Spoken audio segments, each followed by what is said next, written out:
How's that neck brace feel? Got it. Let me do this for her. Extra safe. Now let's. She all set up? Okay, we gotta go Loctite that sucker. Gotta go Loctite all these screws, making sure all these adjustments. This one's already Loctited, just this guy. Alright, so today is Wednesday. We are heading down to get everything, get our final tech and contingency, so they check all of our safety stuff. So we got our cage and all that stuff cleared. Now they just got to go through all the fire suits and all that stuff. What do you think, Ems? Do you think we'll get this right the first time? Yeah. I hope so, because I don't want to have to redo this over. Been quite the ordeal. But we're learning a lot. We're figuring out how we're supposed to do this stuff in the future. The all-day lineup, huh? Yep, already been here an hour. This is moving pretty slow. Haven't made it anywhere. Haven't made it to the first booth yet. We've been in the line for, I don't know, how long? 2 hours? At least an hour, maybe 2. And we still haven't got to the first tech booth yet. Ems is trying to stay awake in there. Where's your smile? You don't look happy to be racing. Ems, are you happy to be racing? Yeah. All right, show us. There it is. So before we can race in the KOH youth class, we still have to get a few more things signed off. At this point, we had gotten the chassis signed off. We had made all the needed corrections that were in our last video to get the chassis signed off. Now what we needed to do was go through the vendor area and go through the tech and safety inspection. So at this point, they go through everything from your fire extinguishers to window nets to harnesses, your horn, checking for a rear amber light. All those sorts of things they need to check and verify that you have before you can be signed off to go out there and race King of the Hammers. All right, we made it through tech and contingency. Looks like we're going racing. We did it. So our next stop is the race tomorrow morning. After going through tech and contingency, now it's time to watch the 4400 class qualifying. All these racers are trying to get the best starting position for the big race.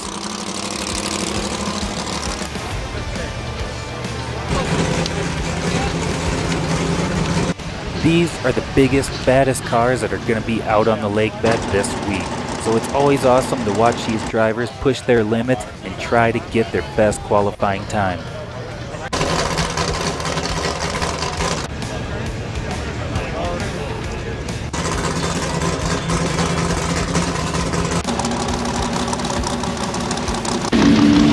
Get ready to qualify.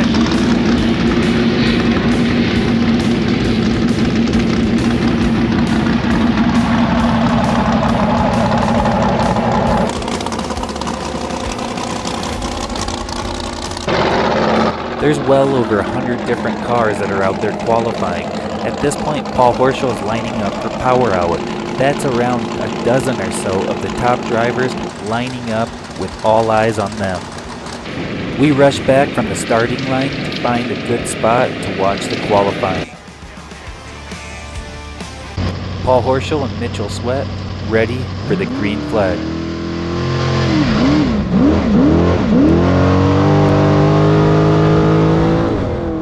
Watch how this car just flies through the short course and out into the rough desert. It just soaks up everything in front of it.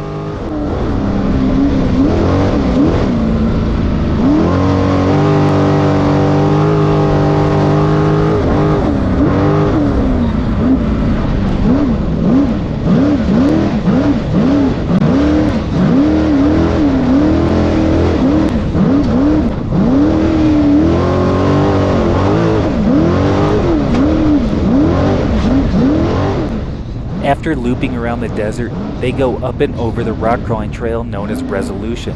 As you drop down Resolution, there's a main obstacle that everybody likes to play on out there called Backdoor. And Backdoor is a steep, big climb. It's crazy as these guys are going to be jumping down it.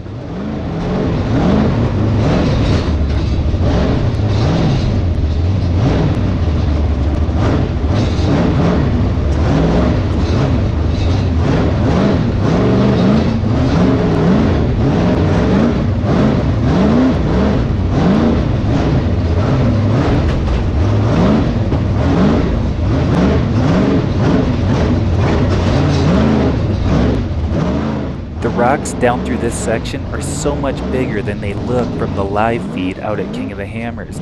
You can see just the size of some of these rocks and how big these drop-offs really are.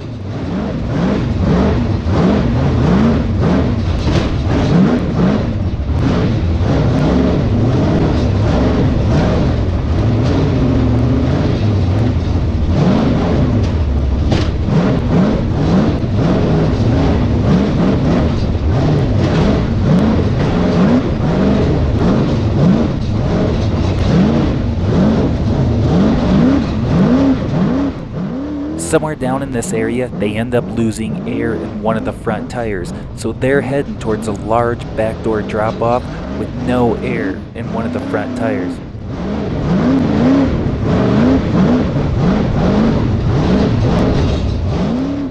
This car soaks up this massive drop-off like it's nothing.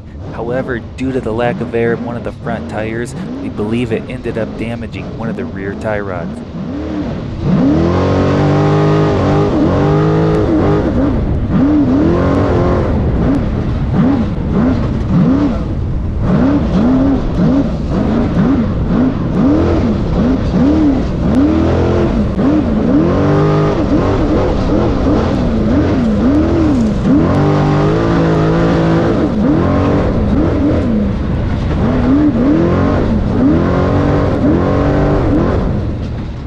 Right about here, that rear tie rod lets go and the car ends up going sideways. Unfortunately, the damage was too much to overcome. At this point, they had no air in a front tire and weren't able to steer the back around. They were so close to the end of this qualifying course. However, this means that they're going to have to start in the back of the pack on race day.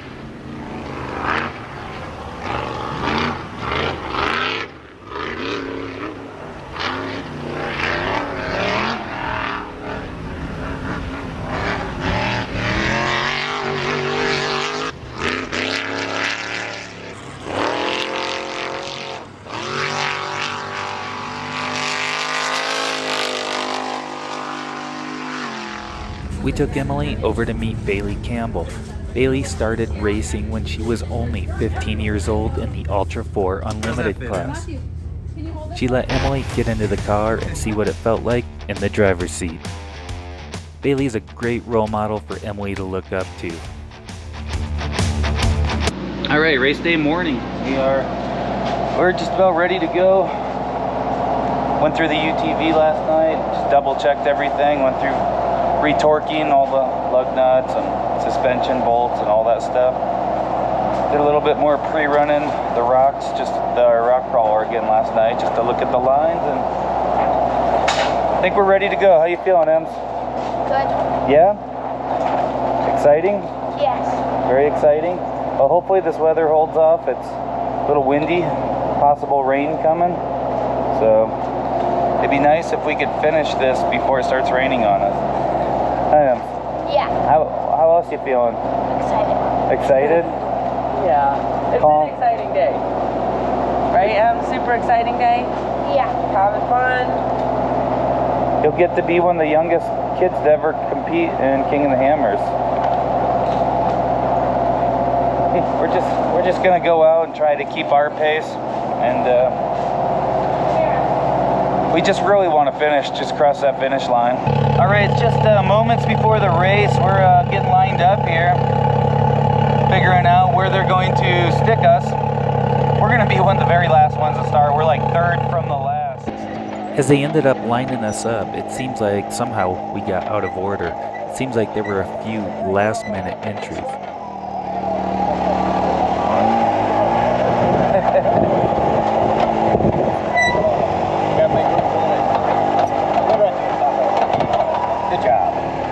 Ems, what do you think?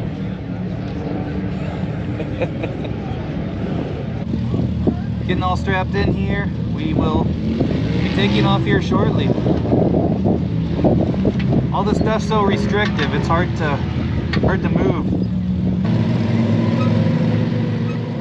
You can see up front we have a tracking device supplied by King of the Hammers, and we have a GPS that we borrowed from Paul. I hadn't used one of these trackers before, however they're pretty cool. They show you how close you're getting to a VCP, and they also show you of any accidents or cautions that are coming up ahead of you. VCP stands for Virtual Checkpoint. They're randomly out throughout the course to make sure that you're not cutting the course anywhere.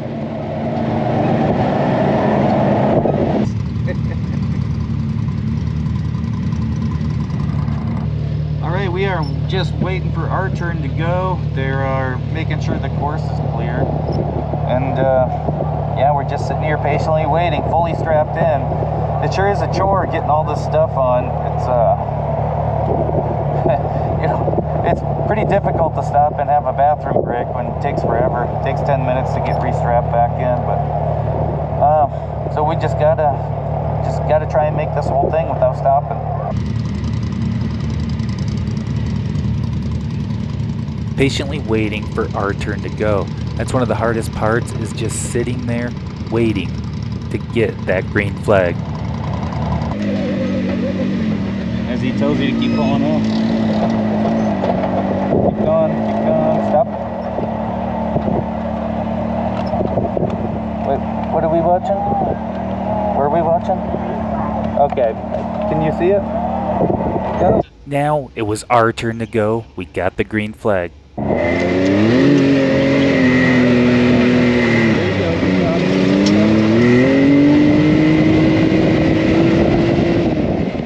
As we go into the second corner, we were a little high on the berm and ended up getting pretty close to tipping over. At least that's what it felt like on the inside.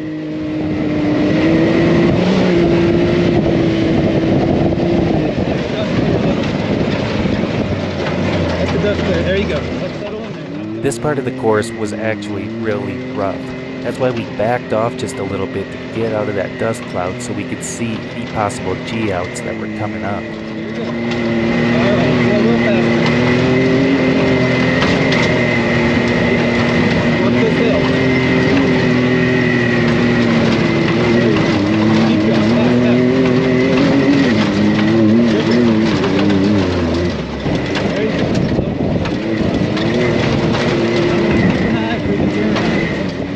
They decided not to take us through Turkey Claw because they thought that the race leaders that left earlier were going to be making their way back through the second lap, and they didn't want us in there at the same time the race leaders were coming around. So what we had to watch out for was the way around Turkey Claw. So I was trying to keep an eye on the GPS to make sure that we didn't miss the turn, because it wasn't going to be on the course that was as burned in as everybody else had taken. Good. There you go.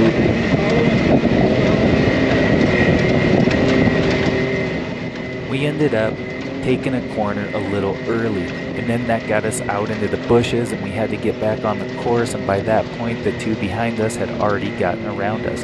So at this point we were going to be playing catch up.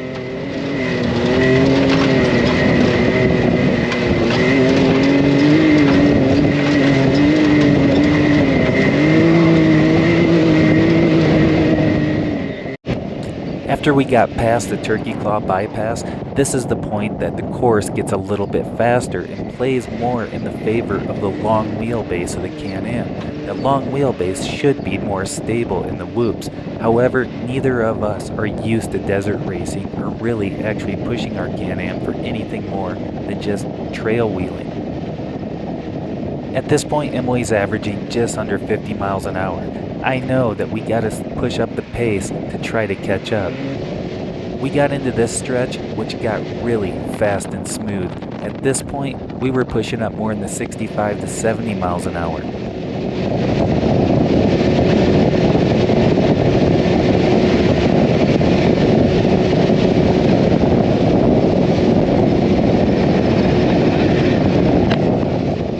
You can see just how fast everything's coming past you out there. It's pretty intense. We're not used to keeping up paces like this. We definitely need to get more comfortable doing this sort of thing.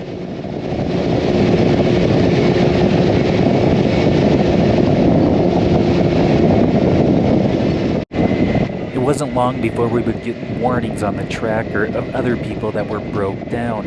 I didn't get a lot of footage of a lot of the other carnage out there, but there was all kinds of side-by-side wrecked, flipped, upside down, the front end and tires ripped off of them. I think this started to startle Emily a little bit. From around race mile 20 to around race mile 30 was more of the tighter, windier type stuff, and the track was a lot more chewed up than when we pre-ran the other day. After the trophy trucks, I figured would have been the most chewed up. However, with all these other UTVs that went through there, we were scraping the belly of the side-by-side a whole lot more than we were the other day we pre-ran this. I keep an eye on the steering wheel to make sure that Emily's not putting her thumbs underneath those parts of the steering wheel, because what can happen on these side-by-sides really quick, they kick back and it can spin the steering wheel right out of your hand. It's happened to me before where it's nearly broke my thumb backwards. So I've been trying to teach her, don't put your thumbs inside that steering wheel.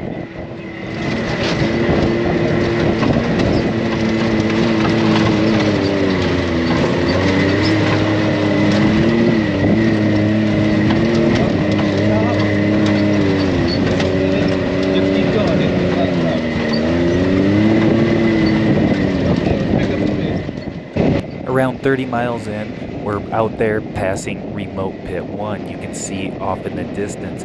At this point, the side-by-side's doing great. We had no reason to pull in for fuel because this thing was able to pre-run the course with plenty of extra fuel just a few days before.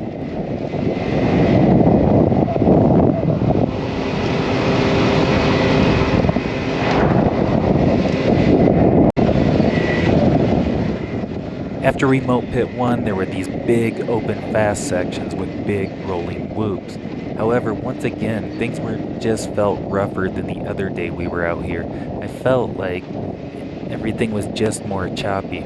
We definitely could use a lot more suspension tuning, as I feel we left a lot out there. The weather was also getting much worse at this point. The rain was starting to pick up, and more mud was flicking off the tires and landing on our visors. One big mistake we made was forgetting to take our microfiber cloth. That way we could have kept our visors cleaner. That definitely slowed us down as well because we were just using our gloves to try to wipe off the visors. So that was a huge mistake.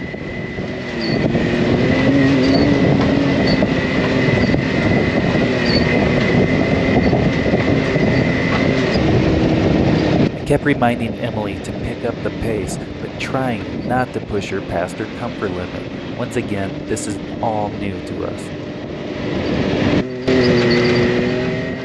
The rain continued to pick up, making it kick up more sand and dirt towards our visors, as well as completely soaking us. Things were starting to get really cold out there.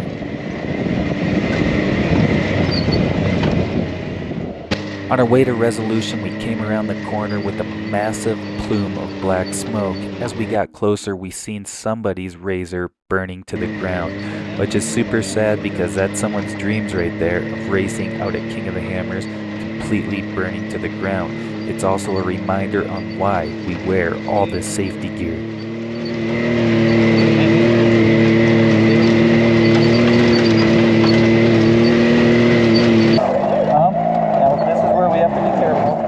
As we get up over the top of Resolution and start dropping into it, we can see we have a warning on our tracker that somebody's broken down in here.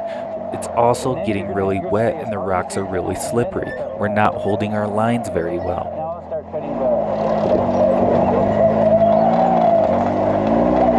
What we might have to do is back up, take forward and driver. We're used to rock crawling with so much more visibility, but when you're wearing all this stuff, which is important, however, it does make it a lot more challenging to see when you're going through all these rocks. It's something that we really need to get used to.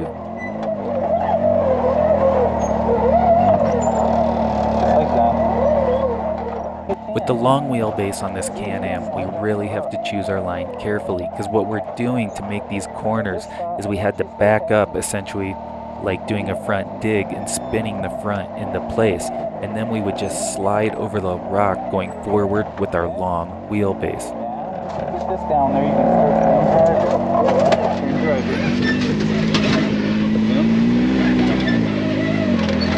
There you go. Dig with this, you have to use your reverse like a front dig. Alright, keep going.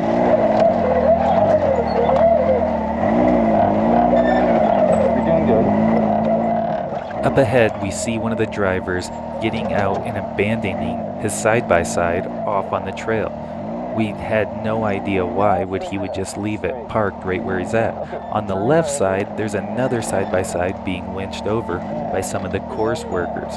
So from what we could see right here, it looked like both lines were blocked. So as we get up there, we sit there for a minute trying to figure out what we should do.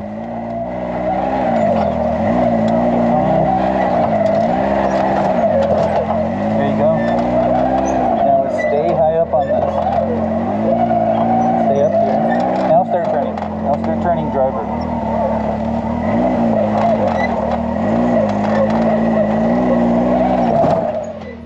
We end up having to drive around the side-by-side that was just winching over as they were putting all their gear away. We were able to make our way around the driver's side and shimmy past them so we could get down to that finish line. You're okay. We're gonna put the wheel straight. Put the wheel straight. We're going around this big rock. You'll be okay. Okay? Go around it. Taking a look, I decide we're gonna go around the passenger side of this big rock. However, I know it's gonna lean us into it a little bit. More than likely, we're gonna leave a little bit of plastic on that rock. Keep going. Whoa. Just keep going. We've got people behind us. We have to keep moving. We're back in a race again. Just keep moving. Go on this left side, it's smoother. After we get out of Resolution, we're making our way back to Hammertown. I can tell Emily's slowing down a little bit. She's a little bit cold. She's a little bit out of it. It's almost like she's a little bit shocked of all the things that she saw.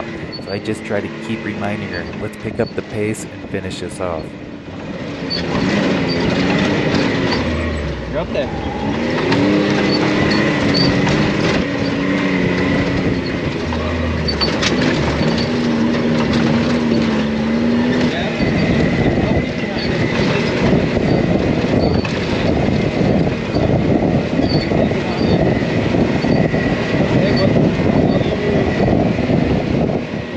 As we come around the corner, I can see the short course and all the flags off in the distance.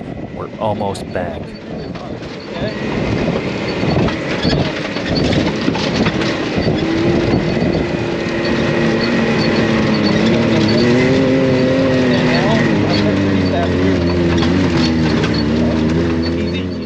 As we make our way through the Bronco Arch, it's raining hard and I can see somebody coming up behind us. I didn't know if that person's in our class or not, so I'm trying to push Emily. Let's go, let's finish this off.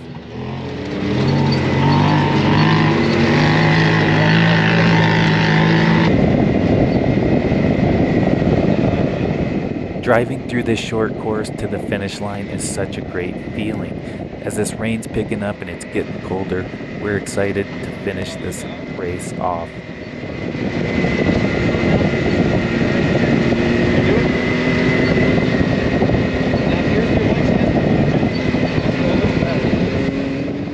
I tell Emily, let's punch it and get a little bit of air off this jump.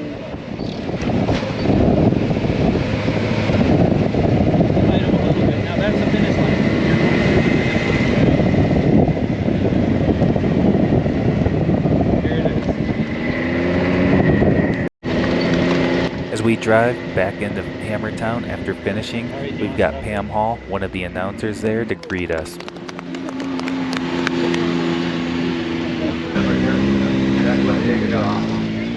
They end up pulling us up on stage so we can get a few pictures at the finish line. Alright, so do you want to get out and take a picture? Your left-hand side without that tire to hold you up. And you came down on your left-hand side without... What an awesome experience to be able to say, we finished. I'd bail out. Yeah, there he goes. Even though we ended up in like 11th place, we had the youngest driver driving a big, long Can-Am. Overall, we were happy for the experience. Do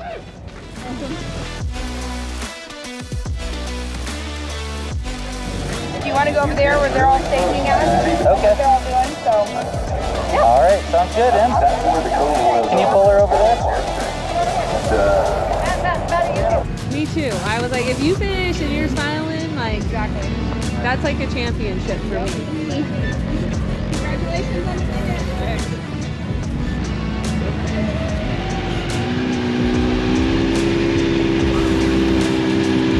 Cheese, please. Did you want this way? Hold on.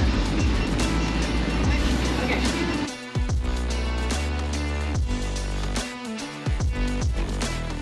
All right, Em. So we just finished up. How'd it go? Good. Good. What happened? We finished? We did, and that was our biggest goal, right? Yes. Not necessarily what place we finished, but the fact that we just set out to go try to finish our first King of the Hammers, right? Uh-huh. So we did, was about 70 miles of desert and one rock crawling trail in our big long Can-Am. So learning to navigate, you know, all the ins and outs of a course like that, you know, I'm not used to that. Emily did a good job at consistent, smooth speed, and you know, in the future, it's kind of like our first rock crawling competition. We'll get better. The first time you do something, it's all new, right? What'd you think about with all the safety gear on? It's kind of uncomfortable, but it was fine. So, like, can you turn your head? No, I couldn't even look at the shifter. That's the other problem is, like, you never think about, you see these guys on, like, TV and stuff out trying to go through the rock trails. You have these big helmets on that are tied to your neck brace, and you can't turn your head more than that, can you? No. And then you have a window net, and then you have your, like, all strapped in there, and you can barely reach anything. So it's like if you have to going to the bathroom the entire time, huh? Mhm. That was something else. But the thing is, I'm just happy that we finished. We made a few mistakes around the way. We might not have hit all the VCPs. That's a virtual checkpoints. Still trying to figure all those out, because it might look like the course goes one way, but a virtual checkpoint might be right outside of that, you know, so you have to be careful with that as well. So there was one that was a hill. Remember that hill that it looked like the easier path would have just been to go straight, and then we went up and over the hill, and at the top was a VCP. So, like, that's another example. Like, it kind of tricks you into wanting to take the easier way, and then you get a 5-minute penalty if you miss one of those. Oh, and then tell me how many different UTVs did you see flipped in the first 10 miles? 10. There was a lot of them out there in the middle of the desert, just all balled up, right? Flipped in the desert? Yeah. Oh my goodness. Especially in the dips. Yeah, it was like on the hard dips that, like, get you like this, and I'm guessing they tumbled. It's kind of bad to tip in those because people can't see you. Like, there was I'm not kidding, it was carnage out there. There was stuff everywhere. People just wadded up their stuff in 10 minutes. Yeah. Good thing you didn't do that, That's like a win. Huge, serious win. You didn't There were wad the some can blue in, guys. you finished. Theirs was all crunched up. And you and Dad are both here, so. There was some really nice rigs all crunched up out in the desert. There was also that new yellow Can-Am, the one with the new suspension that got messed up. We did have one little miscommunication where somebody else, they were trying to winch it off the course, and we might have got our directions crossed a little bit, Himes. Mm-hmm. We're slowing down, and they're trying to winch us off, and then they start looking at us because I'm like, go left, and then which way did you turn? Right. And so, and then finally we're like, left, and then so M's cut left, and I think the people thought we were going to run into them. I mean, we had slowed down, but, you know, it's just one of those things. Was it an adult? Well, there was an adult out there winching, but, you know, I mean, we were a ways away still, but it's still kind of, you know, we learned a lesson. We stay a long way away from the course workers and people who rolled, huh? Mm-hmm. The razor that caught on fire. It was like Oh, yeah, tell us about that. What'd you see? the entire thing was on fire. The whole razor? Yeah, I mean, burning. Was it people got out fast enough? So right before we got to resolution, the last rock crawling trail. We're going up the hill, and there's just ball of flames and a plume of black smoke going straight in the air, and a helicopter flying around it. And as we get up to it, it's on the race course. There's police guys that were on motorcycles that were waving us away and telling us just to go around. And I saw a driver standing outside of it, and but I don't know if anybody else was in there. But there were already emergency people on the scene. There's nothing we could have done. But you just never know. I mean, that's why we have all this safety stuff. That's why we wear these fire suits. That's why we wear all that, to give you more time to try to get out of a situation like that, right? Caught on fire, you have like a minute in your safety. That's all that safety gear just buys you. 1 minute seconds. to get out. I can get out in 1 minute if I was really. If it was on fire, you could get out way faster than 1 minute. You would just climb straight out, right? Forget everything and just shove yourself through the hole. Puppy. Anyway, it was quite the experience, Adams. So we learned a lot. Both of us learned a lot, and just like anything, the first time you do something, you're gonna kind of trip and stumble. But the fact is, we made it. We didn't break anything, and we can only get faster, right? Yams? That's right. What'd you think about the whole experience, though? Was it worth it? Yeah. Yeah, I agree. It was pretty awesome, just to kind of get out there and see what it's really like. So, it can be pretty intense sometimes. But once again, the more that you do it, the better you get at it.